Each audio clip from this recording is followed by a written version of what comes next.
This is Hidden Killers with Tony Bruschi.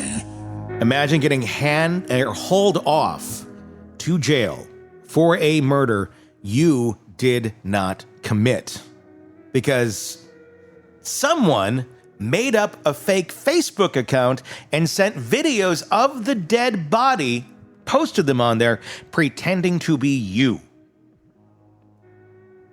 That's scary. It's fairly plausible. I mean, it's like kind of one of those things where I'm surprised more people haven't done this yet if they're trying to frame somebody for a murder. And add to that, if you're going to post videos of somebody up on Facebook or a murder scene and make it a fake account, what you can do with AI these days, that's even scarier. You could put their voice right there in it.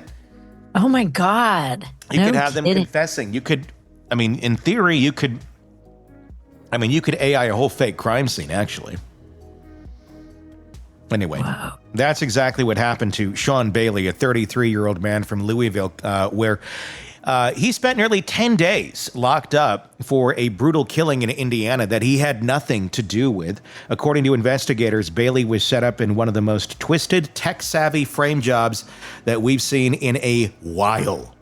Here's what went down. Started on April 15th when deputies in Hanover, Indiana, just across the river from Louisville, were called to check on 35-year-old Wilma Gayle Robertson.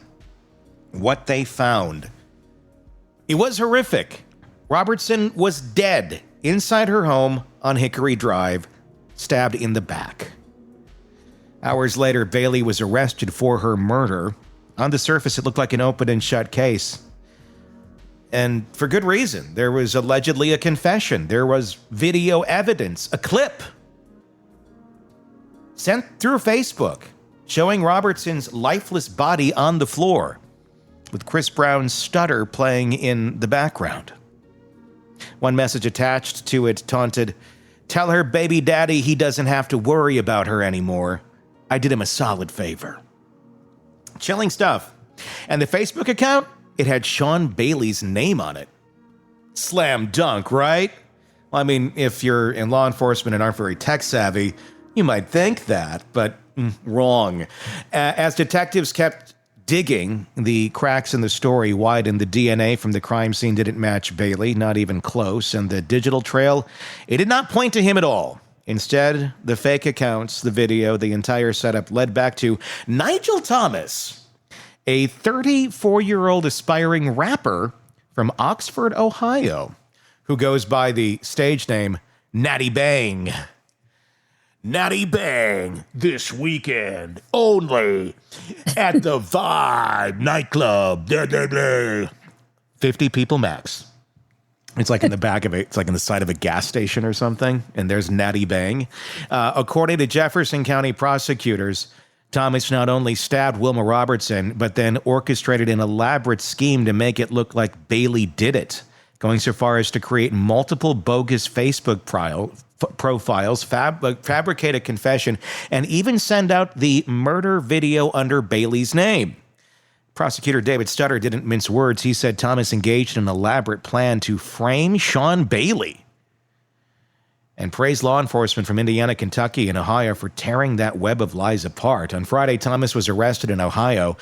Bailey's charges were dropped, and he was finally released. No word on yet why Thomas targeted Robertson or what his connection to her even was. The prosecutors say those details are coming. Meanwhile, Wilma Robertson, remembered for her kind heart and uplifting social media presence, leaves behind 2 children. She worked as a certified nursing assistant. Her life was real. Her death was senseless. And the attempt to twist it into a clout-chasing stunt for someone else's gain, unforgivable. The justice system got it right eventually, but you have to ask how many other airtight cases are really just one fake profile away from falling apart.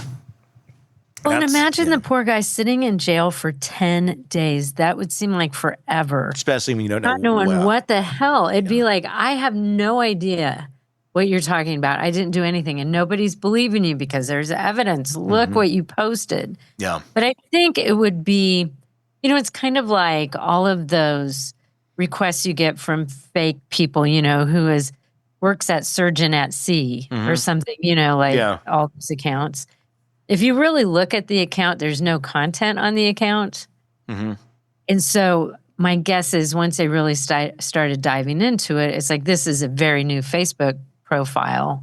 Mm-hmm. And I think you could pretty easily track back when it was created, maybe where it was created. Because there's people who are really smart and all that stuff. Well, and then they went to Facebook, I'm sure.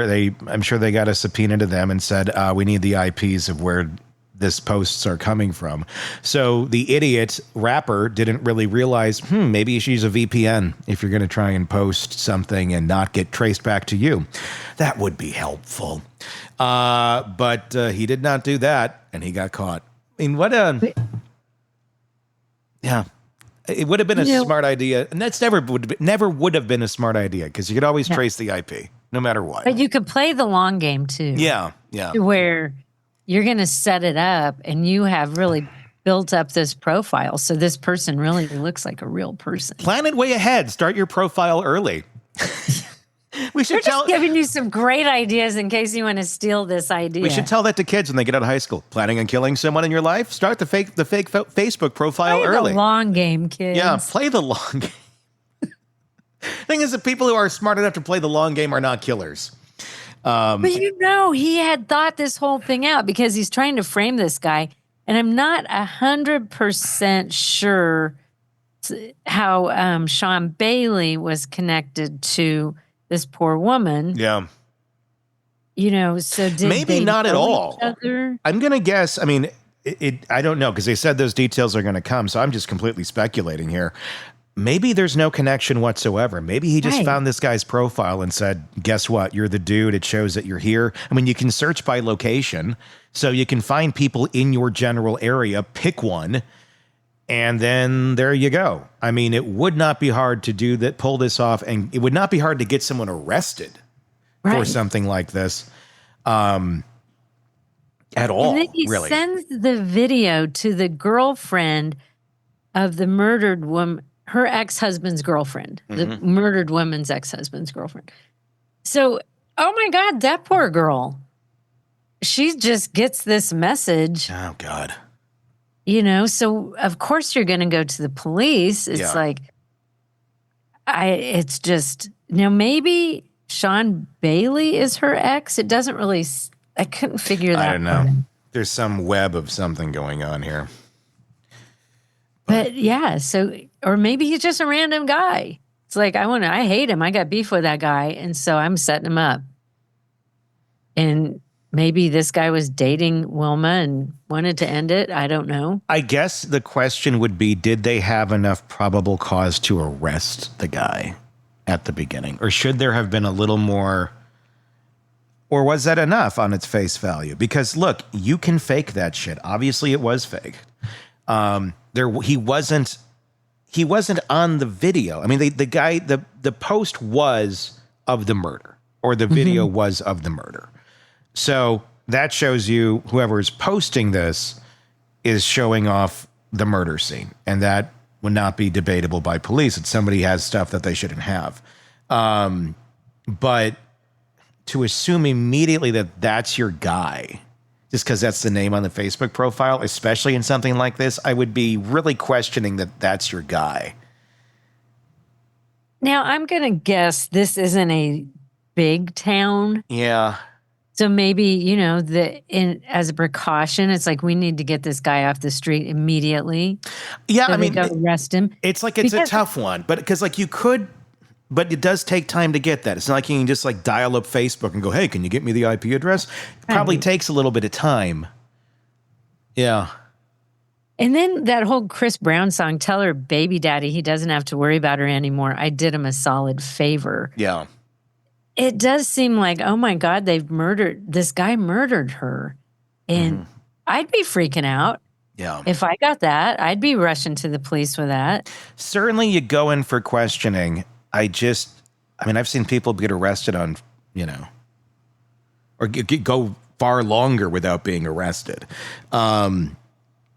It's such a face value thing, and it would be so easy to fake.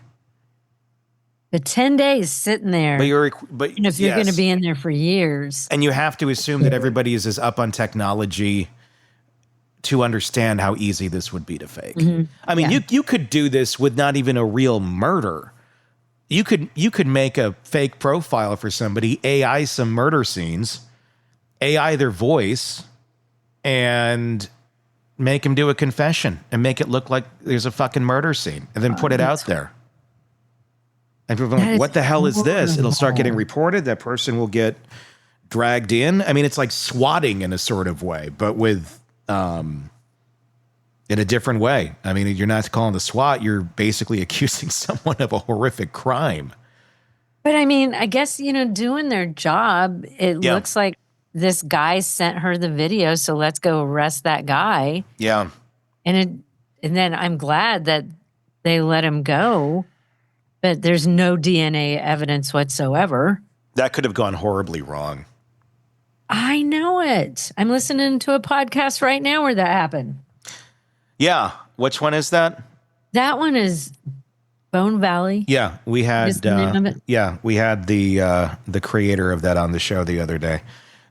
Very fascinating interview. Very interesting. Yeah.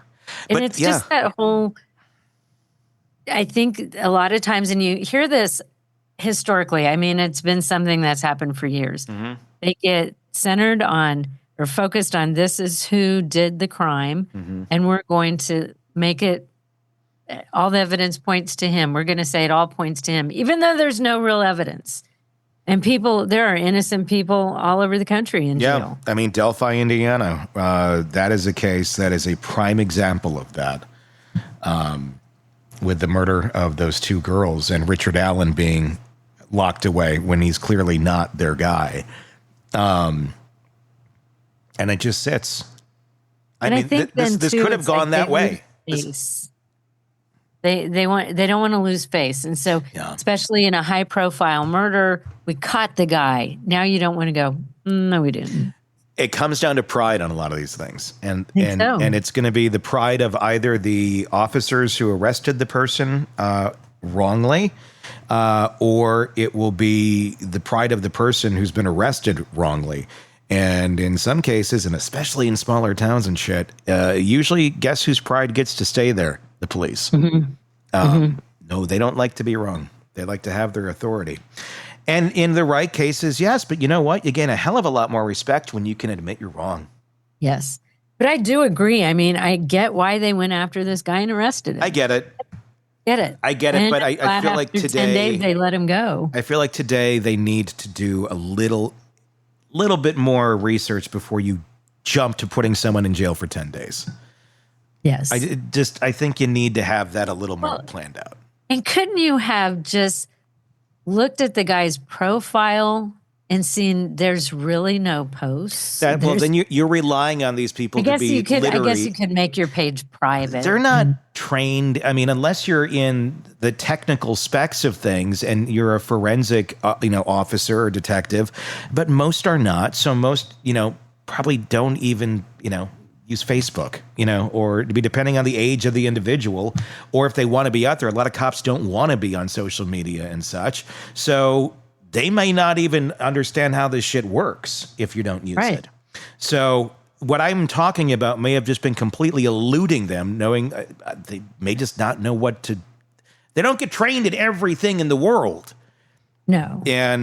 But again, with ways that people are swatting people and ways that people are doing shit like this, that's where you got to be careful, because it is. It's kind of like Facebook swatting, isn't it? It is. It's just in a different, very, another darker way. Be careful out there. Craving non-stop true crime updates? Press subscribe now and get the latest cases, analysis, and expert commentary delivered straight to your feed. Only from the Hidden Killers podcast and True Crime Today.